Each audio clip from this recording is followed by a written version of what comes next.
நான் யூடியூபில் பாடி என்ன இந்த உலகத்துக்கு தெரிய வைத்த ஒரு பாடலை பாடிட்டு அடுத்தபடியாக சூர்யா மாமா அவர்கள் பாடுவார்.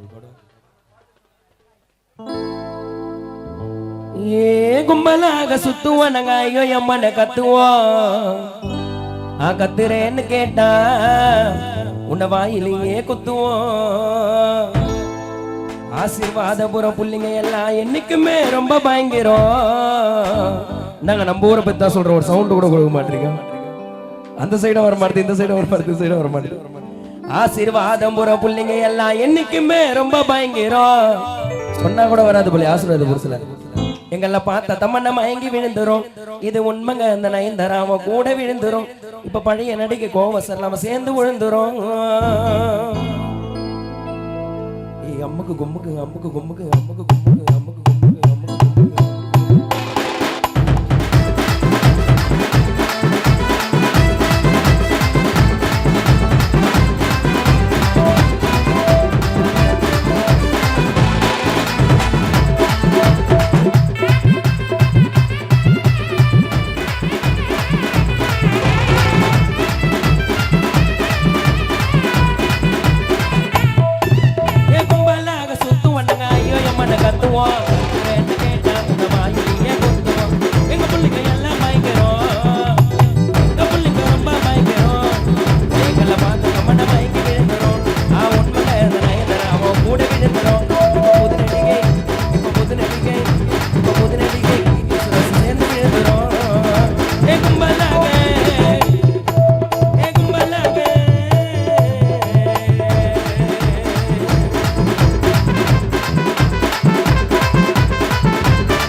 பண்ண மாட்டமோ சங்க ஆசீர்வாதம் புறம் புள்ளைங்கள தொட்டா அவனா சங்க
சொன்னேன், என்ன மச்சான்னு சொன்ன, நான் கோவிந்தன்னு சொன்னேன், என்ன கோபால்னு சொன்ன, நான் நாயுடுன்னு சொன்னேன், அப்படியே போயிடுன்னு சொல்லிட்டான். இந்தியா முழுவதுமே இருக்கிறது இன்னும் ஜாதி வேற்றுமை. ஆனாலும் இதையெல்லாம் தடுத்து கேட்க யார் தந்தது நமக்கு உரிமை?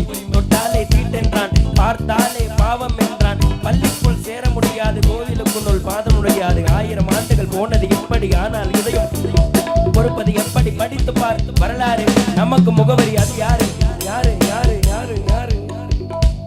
நம் பாபா சாஹேப் என்றொருவர், பாரத நாட்டின் தந்தையவர். ஜெய்பீம் ஜெய்பீம் சொன்னா திரும்பி சொல்லுங்க.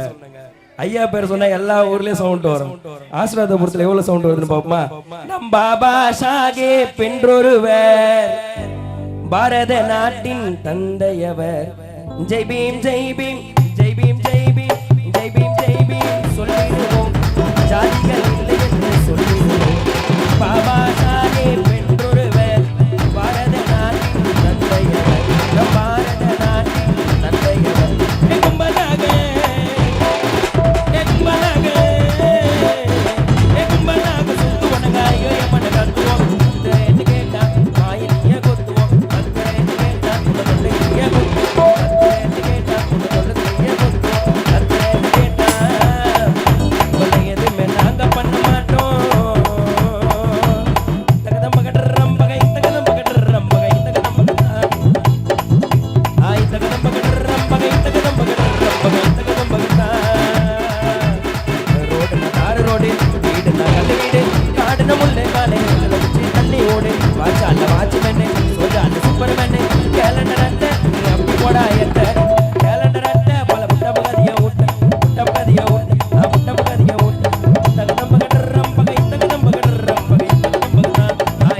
நன்றி.